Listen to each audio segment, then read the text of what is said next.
हरि ओम तत्सत। ओम परमात्मने नमः। ओम नमो भगवते वासुदेवाय। श्रीमद् भगवत महापुराण दशम स्कंध 12वां अध्याय अघासुर का उद्धार। श्री शुकदेव जी कहते हैं, परीक्षित, एक दिन नंद नंदन श्याम सुंदर वन में ही कलेवा करने के विचार से बड़े तड़के उठ गए और सिंगी बाजे की मधुर मनोहर ध्वनि से अपने साथी ग्वाल वालों को मन की बात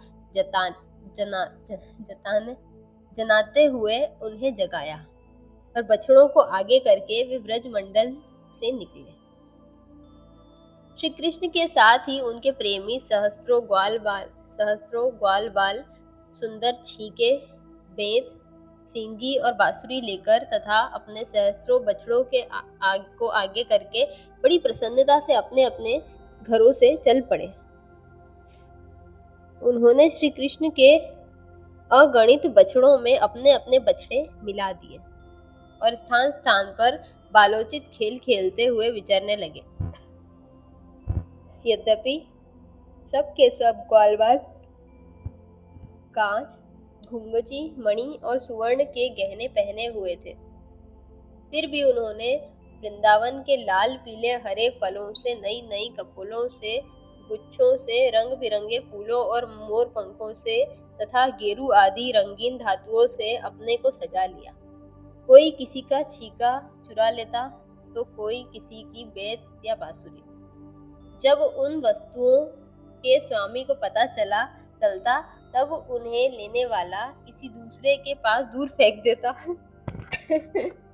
दूसरा तीसरे के और तीसरा भी चौथे के पास। फिर वे हंसते हुए उन्हें लौटा देते। यदि श्याम सुंदर श्री कृष्ण वन की शोभा देखने के लिए कुछ आगे बढ़ जाते तो पहले मैं छूऊंगा। इस प्रकार आपस में होड़ लगाकर सबके सब उनकी ओर दौड़ पड़ते और उन्हें छू छू कर आनंद मग्न हो जाते।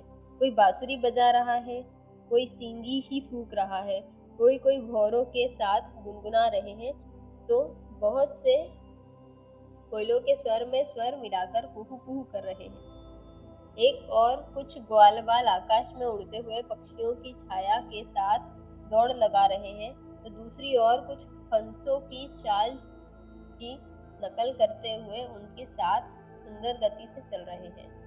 कोई बगुले के पास उसी के समान आंखें मूंदकर बैठ रहे हैं, तो कोई मोरों को नाचते देख उन्हीं की तरह नाच रहे हैं।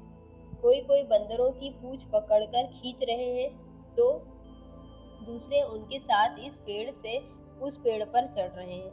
कोई उनके साथ मुंह बना रहे हैं, तो दूसरे उनके साथ एक डाल से दूसरी डाल पर छलांग मार रहे हैं। बहुत से ग्वालबाल तो नदी के कछार में छपका खेल रहे हैं और उनमें फुदकते हुए मेंढकों के साथ स्वयं भी फुदक रहे हैं। कोई पानी में अपनी परछाई देखकर उसकी हंसी कर रहे हैं, तो दूसरे अपने शब्द की प्रतिध्वनि को ही बुरा भला कह रहे हैं। भगवान श्री कृष्ण ज्ञानी संतों के लिए स्वयं ब्रह्मानंद है। मूर्तिमान अनुभव के दास्य भाव से युक्त भक्तों के लिए वे उनके आराध्य देव परम ऐश्वर्यशाली परमेश्वर हैं और माया मोहित विषयांधों के लिए वे केवल एक मनुष्य बालक हैं। उन्हीं भगवान के साथ वे महान पुण्यात्मा ग्वालबाल तरह तरह के खेल खेल रहे हैं। बहुत जन्मों तक श्रम और कष्ट उठाकर जिन्होंने अपनी इंद्रियों और अंतःकरण को वश में कर लिया है, उन योगियों के लिए भी भगवान श्री कृष्ण के चरण कमलों की रज अप्राप्य है।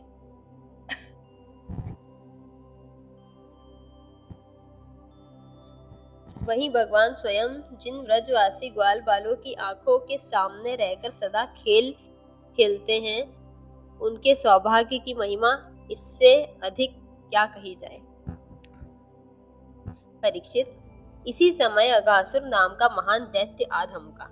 उससे श्री कृष्ण और ग्वाल बालों की सुखमयी क्रीड़ा देखी ना गई। उसके हृदय में जलन होने लगी। वह इतना भयंकर था कि अमृत पान करके अमर हुए देवता भी उससे अपने जीवन की रक्षा करने के लिए चिंतित रहा करते थे। इस बात की बाट देखते रहते थे कि किसी प्रकार से इसकी मृत्यु का अवसर आ जाए। अघासुर पूतना और बकासुर का छोटा भाई तथा कंस का भेजा हुआ था। वह श्री कृष्ण, श्रीदामा आदि ग्वाल बालों को देखकर मन ही मन सोचने लगा कि यही मेरे सगे भाई और बहन को मारने वाला है।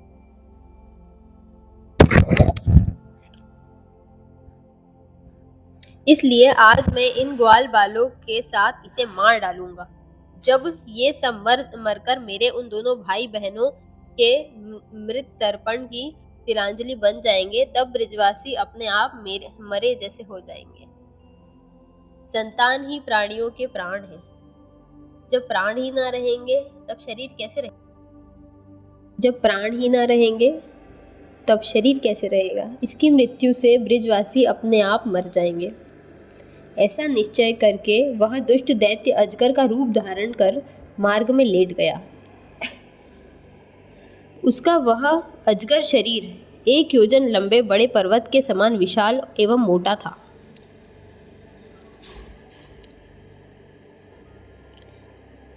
यह बहुत ही अद्भुत था। उसकी नियत सब बालकों को निगल जाने की थी, इसलिए उसने गुफा के समान अपना बहुत बड़ा मुंह फाड़ रखा था।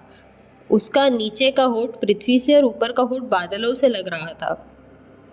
उसके जबड़े कंदराओं के समान थे और दाढ़ें पर्वत के शिखर सी जान पड़ती थी। मुंह के भीतर घोर अंधकार था और जीभ एक चौड़ी लाल सड़क सी दिखती थी। सांस आंधी के समान थी और आंखें दावानल के समान दहक रही थी।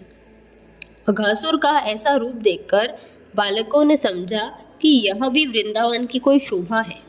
वे कौतुकवश खेल ही खेल में उत्प्रेक्षा करने लगे कि यह मानो अजगर का खुला हुआ मुंह है। कोई कहता, मित्रों भला बतलाओ तो, यह जो हमारे सामने कोई जीव सा बैठा है, यह हमें निगलने के लिए खुले हुए किसी अजगर के मुंह जैसा नहीं है? दूसरे ने कहा, सचमुच सूर्य की किरणें पड़ने से जो ये बादल लाल लाल हो गए हैं, वे ऐसे मालूम होते हैं मानो ठीक ठीक इसका ऊपरी होठ ही हो, और उन्हीं बादलों की परछाई से यह जो नीचे की भूमि कुछ लाल लाल दिख रही है, वही इसका नीचे का होठ जान पड़ता है। तीसरे ग्वालबाल ने कहा, हाँ सच तो है, देखो तो सही, क्या ये दाईं और बाईं ओर की गिरी कंदराएं अजगर के जबड़ों की होड़ नहीं करती?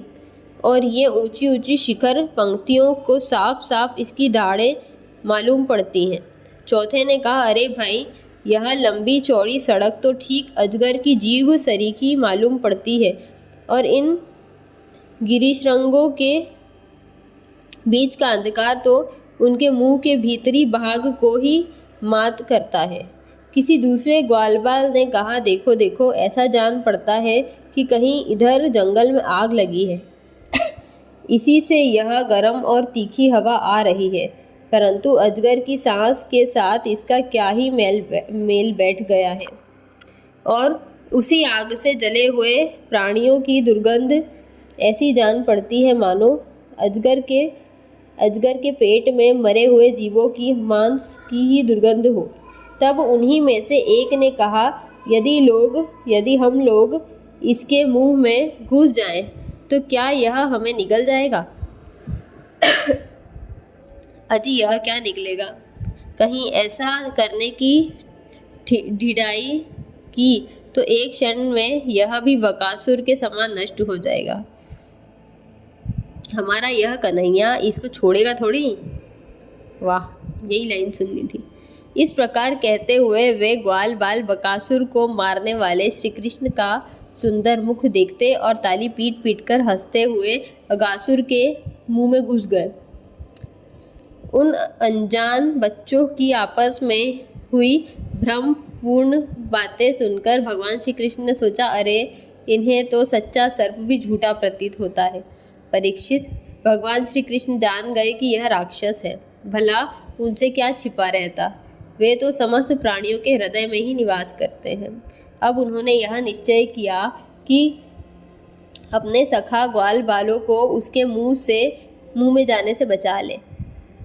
भगवान इस प्रकार सोच ही रहे थे कि सब के सब ग्वाल बछड़ों के साथ उस अघासुर के पेट में चले गए, परंतु अघासुर ने अभी उन्हें निगला नहीं।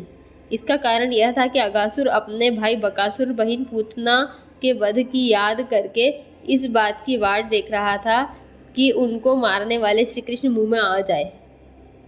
इतना आसान थोड़ी है, तब सबको एक साथ ही निकल जाऊं। वाह, भगवान श्री कृष्ण सबको अभय देने वाले हैं। जब उन्होंने देखा कि ये बेचारे ग्वाल बाल, जिनका एकमात्र रक्षक मैं ही हूँ, मेरे हाथ से निकल गए और जैसे कोई तिनका उड़कर आंख में गिर पड़े, वैसे ही अपने आप मृत्यु रूप अघासुर की जठराग्नि के ग्रास बन गए। तब देवकी इस विचित्र लीला पर भगवान को बड़ा विस्मय हुआ और उनका हृदय दया से द्रवित हो गया। वे सोचने लगे कि अब मुझे क्या करना चाहिए। ऐसा कौन सा उपाय है जिससे इस दुष्ट की मृत्यु भी हो जाए और इन संत स्वभाव भोले भाले बालकों की हत्या भी ना हो। ये दोनों काम कैसे हो सकते हैं परीक्षित? भगवान श्री कृष्ण भूत भविष्य वर्तमान सबको प्रत्यक्ष देखते रहते हैं। उनके लिए यह उपाय जानना कोई कठिन न था। वे अपना कर्तव्य निश्चय करके स्वयं उसके मुंह में घुस गए। उस समय बादलों में छिपे हुए देवता भयवश हाय हाय पुकार उठे और अघासुर के हितैषी कंस आदि राक्षस हर्ष प्रकट करने लगे। अघासुर बछड़ों और ग्वाल बालों के सहित भगवान श्री कृष्ण को अपनी डाढ़ों से चबाकर चूर चूर कर डालना चाहता था। परंतु उसी समय अविनाशी श्री कृष्ण ने देवताओं की हाय हाय सुनकर उसके गले में अपने शरीर को बड़ी फुर्ती से बढ़ा लिया। इसके बाद भगवान ने अपने शरीर को इतना बड़ा कर लिया कि उसका गला ही रुंध गया, आगे आंखें उल्टी हो गई। वह व्याकुल होकर बहुत ही छटपटाने लगा। सांस रुककर सारे शरीर में भर गई और अंत में उसके प्राण ब्रह्मरंध्र फोड़कर निकल गए। उसी मार्ग से प्राणों के साथ उसकी सारी इंद्रियां भी शरीर से बाहर हो गई। उसी समय भगवान मुकुंद ने अपनी अमृतमयी दृष्टि से मरे हुए बछड़ों और ग्वाल बालों को जिला दिया और उन सबको एक साथ लेकर वे अघासुर के मुंह से बाहर निकल आए। उस अजगर ने स्थूल शरीर से एक अत्यंत अद्भुत और महान ज्योति निकली। उस समय उस ज्योति के प्रकाश से 10 दिशाएं प्रज्वलित हो उठी। वह थोड़ी देर तक जो आकाश में स्थित होकर भगवान के निकलने की प्रतीक्षा करती रही। जब वे बाहर निकल आए तब वह सब देवताओं के देखते ही देखते उन्हीं में समा गई। उस समय देवताओं ने फूल बरसाकर, अप्सराओं ने नाचकर, गंधर्वों ने गाकर, विद्याधरों ने बाजे बजाकर, ब्राह्मणों ने स्तुति पाठ और पढ़कर और पार्षदों ने जय जयकार के नारे लगाकर बड़े आनंद से भगवान श्री कृष्ण का अभिनंदन किया, क्योंकि भगवान श्री कृष्ण ने अघासुर को मारकर उन सबका बहुत बड़ा काम किया था। उन अद्भुत स्तुतियों, सुंदर बाजों, मंगलमय गीतों और जय जयकार और आनंदोत्सव की मंगल ध्वनि ब्रह्मलोक के पास पहुंच गई। जब ब्रह्मा जी ने ध्वनि सुनी तब वे बहुत शीघ्र ही अपने वाहन पर चढ़कर आए और भगवान श्री कृष्ण की महिमा देखकर आश्चर्यचकित हो गए। परीक्षित, जब वृंदावन में अजगर का वह चाम सूख गया तब वह ब्रजवासियों के लिए बहुत दिनों तक खेलने की एक अद्भुत गुफा सी बना रहा। ये तो होना ही था। यह जो भगवान ने अपने ग्वाल बालों को मृत्यु के मुख से बचाया था और अघासुर को मोक्ष दान किया था, वह लीला भगवान ने अपनी कुमार अवस्था में अर्थात 5वें वर्ष में ही की थी। ओहो हो, ग्वाल बालों ने उसे उसी समय देखा भी था, परंतु पौगण्य अवस्था अर्थात 6ठे वर्ष में अत्यंत आश्चर्यचकित होकर व्रज में उसका वर्णन किया। अघासुर मूर्तिमान अघपाप ही था। भगवान के स्पर्श मात्र से उसके सारे पाप धुल गए और उसे उस सारूप्य मुक्ति की प्राप्ति हुई जो पापियों को कभी मिल नहीं सकती। परंतु यह कोई आश्चर्य की बात नहीं है, क्योंकि मनुष्य बालक की सी लीला रचने वाले ये वे ही परम पुरुष परमात्मा हैं जो व्यक्त अव्यक्त और कार्य कारण रूप समस्त जगत के एकमात्र विधाता है। भगवान श्री कृष्ण के किसी एक अंग की भाव निर्मित प्रतिमा यदि ध्यान के द्वारा एक बार भी हृदय में बैठा ली जाए तो वह सालोक्य सामीप्य आदि गति का दान करती है जो भगवान के बड़े बड़े भक्तों को मिलती है। भगवान आत्मानंद के नित्य साक्षात स्वरूप है। माया उनके पास तक नहीं फटक पाती। वे ही स्वयं अघासुर के शरीर में प्रवेश कर गए। क्या आप भी उसकी सद्गति के विषय में कोई संदेह है? अब भी सूत जी कहते हैं, शौनकादि ऋषियों, यदुवंश शिरोमणि भगवान श्री कृष्ण ने राजा परीक्षित को जीवन दान दिया था। उन्होंने जब अपने रक्षक और जीवन सर्वस्व का यह विचित्र चरित्र सुनाया, तब उन्होंने फिर शुकदेव जी महाराज से उन्हीं की पवित्र लीला से संबंधित प्रश्न किया। इसका कारण यह था कि भगवान की अमृतमयी लीला ने परीक्षित के चित्त को अपने वश में कर रखा था। राजा परीक्षित ने पूछा, भगवान, आपने कहा था कि ग्वाल बालों ने भगवान की हुई 5वें वर्ष की लीला व्रज में 6ठे वर्ष में जाकर सुनाई। अब इस विषय में आप कृपा करके यह बतलाइए कि एक समय की लीला दूसरे समय में वर्तमान कालीन कैसे हो सकती है। महायोगी गुरुदेव, मुझे इस आश्चर्यपूर्ण रहस्य को जानने के लिए बड़ा कौतूहल हो रहा है। आप कृपा करके बतलाइए। अवश्य ही इसमें भगवान श्री कृष्ण की विचित्र घटनाओं को घटित करने वाली माया का कुछ न कुछ काम होगा, क्योंकि और किसी प्रकार ऐसा नहीं हो सकता। गुरुदेव, यद्यपि क्षत्रियोचित धर्म ब्राह्मण सेवा से विमुख होने के कारण मैं अपराधी नाम मात्र का क्षत्रिय हूँ, तथापि हमारा अहोभाग्य है कि हम आपके मुखारविंद से निरंतर झरते हुए परम पवित्र मधुमय श्री कृष्ण लीलामृत का बार बार पान कर रहे हैं। ओहो हो। सूत जी कहते हैं, भगवान के परम प्रेमी भक्तों में श्रेष्ठ शौनक जी, जब राजा परीक्षित ने इस प्रकार प्रश्न किया तब श्री शुकदेव जी को भगवान की वह लीला स्मरण हो आई और उनकी समस्त इंद्रियां और अंतकरण विवश होकर भगवान की नित्य लीला में खिंच गए। कुछ समय के बाद धीरे धीरे श्रम और कष्ट से उन्हें बाह्य ज्ञान हो गया। तब वे परीक्षित से भगवान की लीला का वर्णन करने लगे। 12वां अध्याय समाप्त। हरिओम तत्सत।